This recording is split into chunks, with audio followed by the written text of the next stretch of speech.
Et yo tout le monde, c'est Nonentime et aujourd'hui on se retrouve dans une nouvelle vidéo où on va découvrir la vie de Jean Jaurès. Auguste Marie Joseph Jean Léon Jaurès est né le 3 septembre 1959 à Castres, dans une famille de la petite bourgeoisie. Brillant élève, il fait ses études au lycée Louis-le-Grand.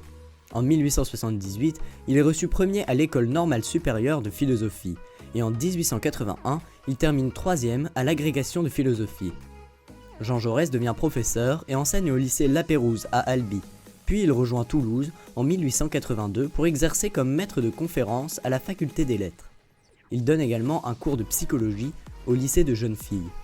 Il se marie le 29 juin 1886 avec Louise Bois, fille d'un marchand de fromage en gros d'Albi, avec qui il aura deux enfants, Madeleine le 19 septembre 1889 et Louis le 27 août 1898. Il est élu député du Tarn de centre-gauche. La grève des mineurs de Carmaux en 1892 le marque profondément. Il découvre alors la lutte des classes et acquiert la conviction que la révolution est inéluctable. Il fonde dès lors un journal, La Petite République, dans lequel il défend le socialisme républicain.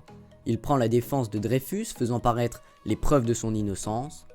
Farouche partisan de l'unité socialiste, il est l'un des principaux artisans de la fusion des différentes sensibilités de gauche au sein de la SFIO, section française de l'Internationale ouvrière, et du journal L'Humanité qu'il a créé.